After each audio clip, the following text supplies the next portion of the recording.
last lecture, I talked about the impact of the Depression economically and on people. And today we're going to talk about how the different leaders responded to the Depression.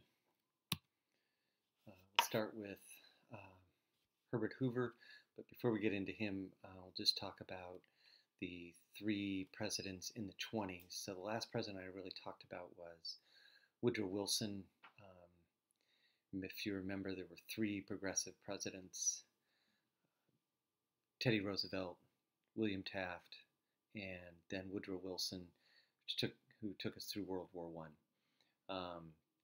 He was followed by three. GOP means Grand Old Party, which is the nickname for the Republican Party. So there were three Republican Party presidents in a row: Warren G. Harding, Calvin Coolidge, and Herbert Hoover. Coolidge is often associated with the most prosperous portion of the 20s, the kind of Coolidge prosperity that, as we saw in last week, was kind of built on kind of a false prosperity. And Herbert Hoover is going to be the focus here early. He was president in those 4 years that correspond to the worst 4 years of the Depression, like I talked about in the last lecture. That's Calvin Coolidge and Hoover at Hoover's inauguration. And when Hoover took office, the economy was booming, and he was seen as the man to kind of steer us into even greater prosperity, and that quickly fell apart. As the economy sunk into the depression that we saw in the last lecture with the declining GDP in 29, 30, 31, 32, Hoover and most people thought there was little that the government should do to step in because they thought the economy was self-correcting. And if you remember the business cycle, which is the ups and downs of expansion and contraction in the economy, in periods of expansion, output, of course, is growing. Jobs are growing. More people are getting hired. And because there's a demand for workers, wages are growing up. So people's income is going up, and so is their spending. And that is kind of a reinforcing cycle that pushes the economy higher and higher. But it reaches a point where people are spending as much as they can, and businesses can't really produce more, or as you saw in the 20s, there might be not enough income spread out enough so that the economy starts contracting. And in periods of contraction, if it's not severe, they call it a recession. If it's very severe, it's called a depression. Those things go in reverse. Output begins to decline. Unemployment rises, so fewer people have jobs. Wages fall. Income falls, and spending falls. But the key to the idea that the economy is self-correcting is right here, that at a certain point, because wages are falling, the costs to businesses are going to drop, and businesses will start producing more and hiring more, and that will turn things around. So according to Hoover and most of the economists at the time, the government should just stay out of the way and let the economy self-correct. So Hoover's response at first was to do very little, not because he didn't care, but because he thought that was the best response. If government tried to do something, it would just get in the way of the economy fixing itself. He also was against giving direct aid to people who were suffering. Like as you saw just at the end of this week, Congress passed a huge $2 trillion relief bill that's going to give direct payments to people. And Hoover resisted that sort of thing because he thought it would destroy individualism. It would make people lazy and would prevent them from seeking jobs. So he was afraid of messing up capitalism, and he was afraid of messing up individualism. Eventually, in 31 and 32, the economy got so bad that Hoover did do quite a bit at the end. He gave a large amount of loans to businesses to get them to produce increased production. He gave loans to banks, hoping that they would then loan more money out to people, either to refinance their homes so they could keep their homes, or to farmers, or to businesses. And he began to do what's called public works spending. Public works are when the government builds things like roads or buildings or bridges or dams to spend money in the economy. In the end, it was all seen as it was too little too late, and Hoover generally has a very bad reputation and is seen as having failed. I think that's both fair and unfair. It's fair that he didn't do enough. I think he is often seen as uncaring, and that's probably not a fair criticism. But you remember from the last slideshow the shack housing that was called Hoovervilles, and kind of the low point for him in terms of reputation comes in 1932 with something called the Bonus Bill March, and that's when a bunch of World War I veterans, now 13 years after the war, 14 years, march. About 40,000 of them march to Washington, D.C. They take trains and cars and assemble there, and they are asking Congress to pay them a bonus. This is, of course, in the worst year of the Depression, 32, 33. And Congress has promised them a bonus, but they're not going to pay it until the 40s, kind of 20 years after the war. And the bonus marchers want it now. They're all veterans from World War I. Congress refuses to pay them the bonus early, and the Hoover administration has them cleared from their encampment over across the river in Arlington by force. The bonus marchers resist. Two veterans end up getting wounded. They use tear gas and billy clubs, and they shoot a few of them, and those guys later died. And it very much cements Hoover's reputation as callous and uncaring, when in reality, I blame him in some sense that it was his people that did this, but he was not the one that actually led the clearing or ordered it. It was his attorney general, and then it was actually MacArthur, Douglas MacArthur, who from the army, who did the ultimate clearing. They kind of burned all the encampment, the supplies of the people, and sent them away. It's just kind of a low point in terms of his reputation. That's a photograph of the clash between the police, and then later the army's going to come in.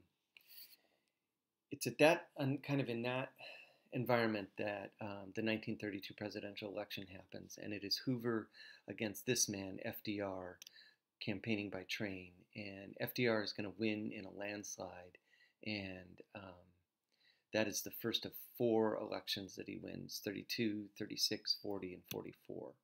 A little bit of background on FDR. He is from a wealthy New York family. He's lives about an hour or so south of Albany, in a place called Hyde Park along the Hudson River, in a big estate. And he is, in his early years, an up-and-coming politician, and is stricken by polio in the early 20s after having been an avid outdoorsman. And I don't know if you can see it, but he's got leg braces there to kind of keep him upright. Sorry, that's a horrible circling by the pen.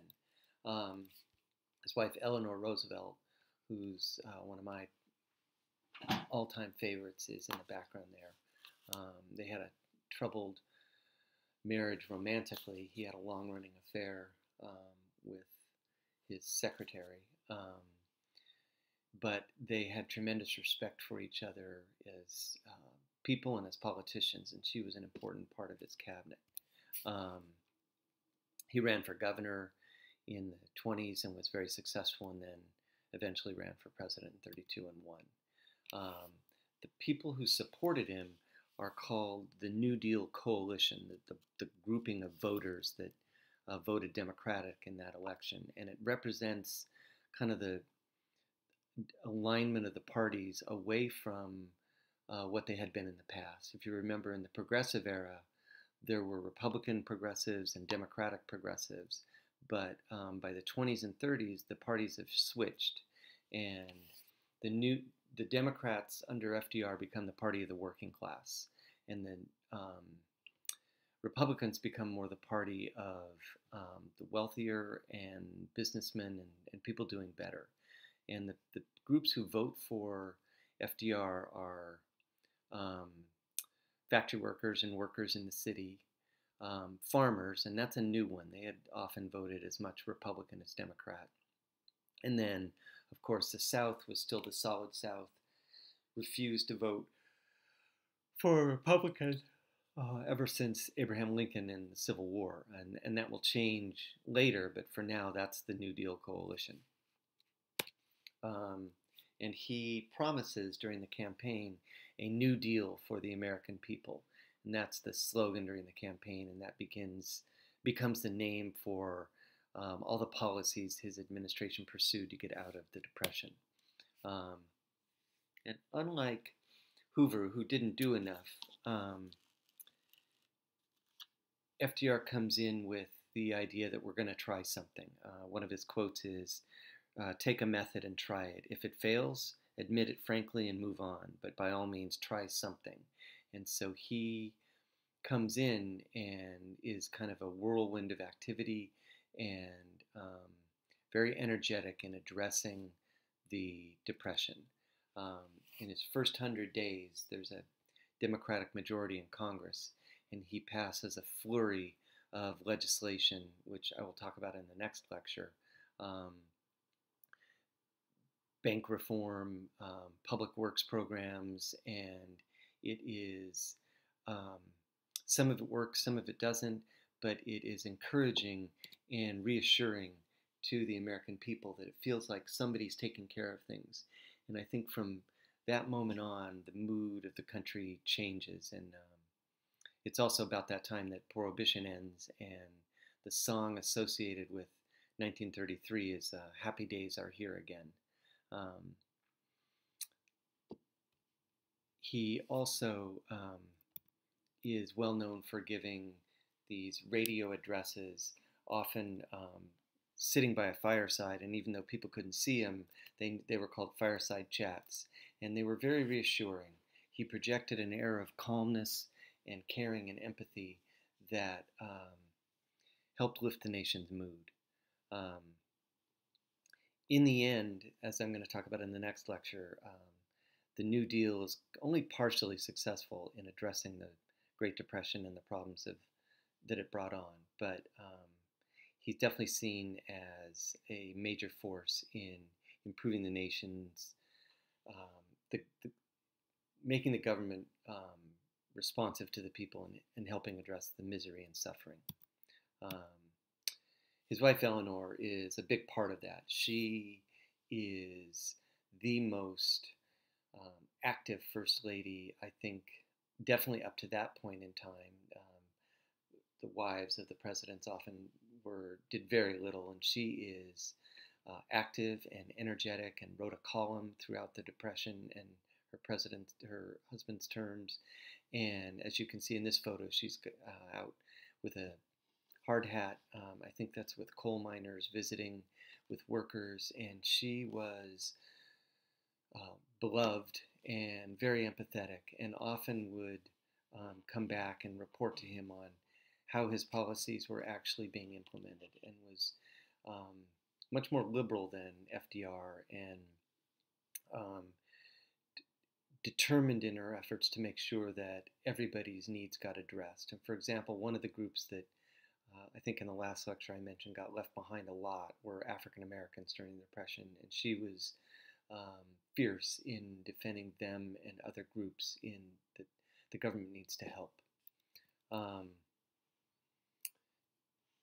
going to shift gears a little bit now to talk about how FDR approached the economic problems of the Depression differently from Hoover. Remember, Hoover thought the economy would be self-correcting, and FDR came to believe that it wouldn't always be self-correcting. And those ideas come from a man named John Maynard Keynes, and his name is Keynes. That's Keynes. And his version of understanding the economy became known as Keynesian economics. Not Keynesian, but Keynesian, almost like sugar cane. And what he said is when the economy gets in a low point, down here, it's not always going to bounce back. It could get stuck in a rut.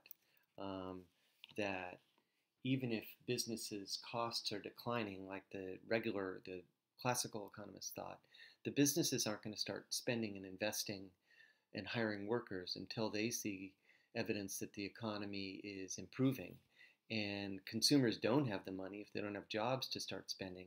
So nobody's going to start spending, and you can get stuck in what he called an underemployment equilibrium, where you're just stuck down here, well below what the economy could produce. It's capable of producing up here, but the factories are going to sit idle, and there's going to be high unemployment.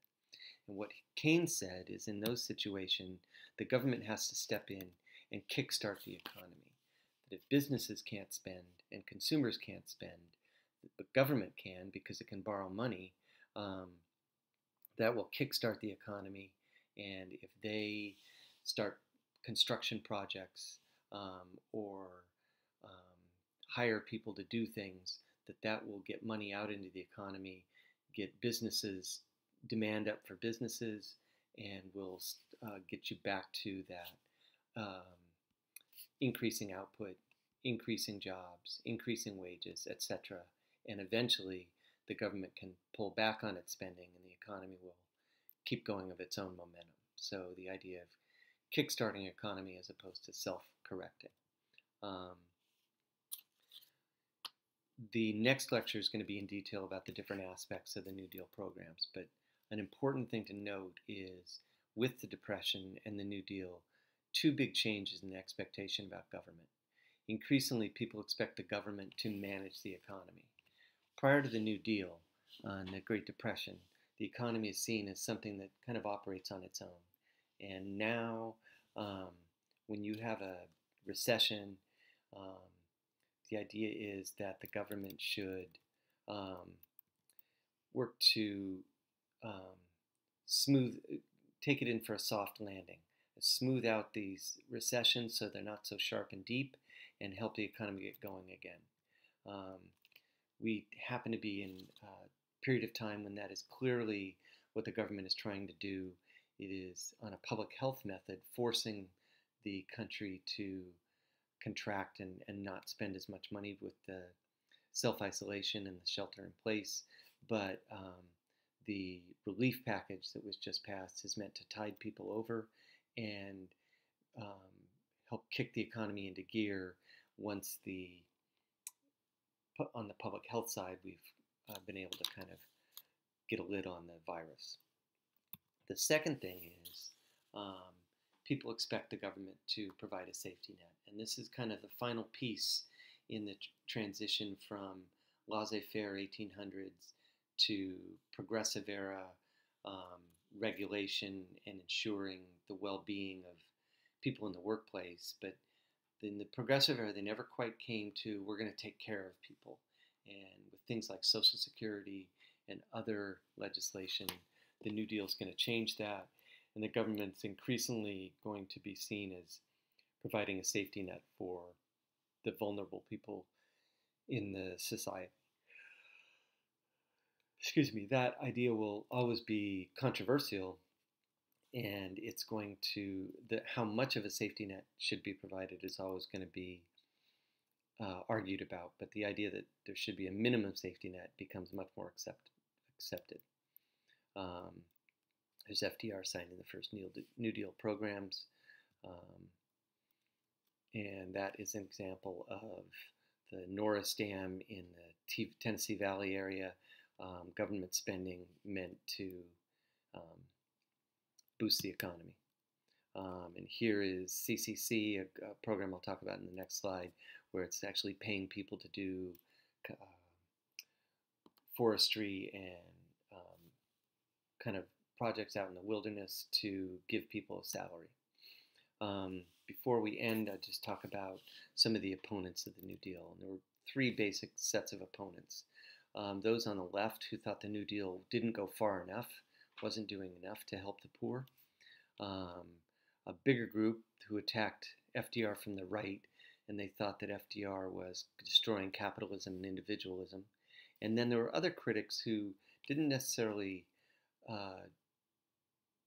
disagree with his policies so much as they thought he was taking too much power, and especially in this group is the Supreme Court, who thought he and Congress were passing unconstitutional laws. So the main opponent, the most famous opponent on the left would have been Governor Huey Long from Louisiana, who eventually became a senator. He was nicknamed the Kingfish, and he initially supported FDR and the New Deal, but then thought he wasn't doing enough. And he had a Share Our Wealth program and kind of opposed FDR in 1936 for the presidency, but wanted to limit the rich people's fortunes and tax them heavily, and then take that and give it to redistribute to the rest of the country, and that was called the Share the Wealth program.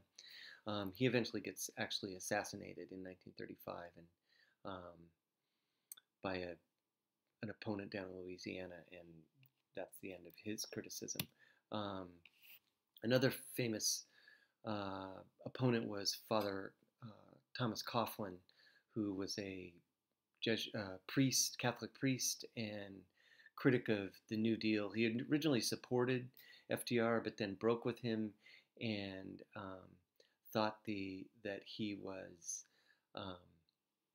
taking the country too far left. He became very outspoken in kind of his anti-Jewish or anti-Semitic views, and is a supporter of Hitler, and kind of a fascist personality, but he's very popular. And so I don't want to give the impression that everybody was in support of what FDR was doing. FDR was beloved by many, and had a lot of supporters, but he also had very strong opposition and many people who thought he was ruining the country. And then this is the Supreme Court, who struck down a number of New Deal laws, including the farm programs, the Agricultural Adjustment Act, AAA, AAA, in the Schechter Poultry decision, and then struck down the NRA that I'll talk about in the next lecture. And FDR responded with something called his scheme to pack the court, or his court packing scheme. The Supreme Court was very old, and FDR claimed that they were getting too old to do their jobs, and he wanted to be able to add from 9 judges up to 6 more, which, he thought would give him a majority, and they would not be able to oppose him. That scheme went nowhere, and even FDR's supporters thought he was going too far and trying to grab control of too much of government, that he was control of the presidency and the executive branch, and by trying to gain control of the judicial branch, that he was almost making himself into a dictator. And by this time, in 1935, Hitler and Mussolini had risen to power, and there was fear of people gaining too much power as those guys had. And so that scheme went nowhere. And it's probably the thing that FDR tried to do that he's most criticized for. So that's that's a run through of Hoover and FDR and the different ways they responded to the Depression. In the next lecture, I'll go through the specific New Deal programs. That's it. Hope to talk to you guys soon.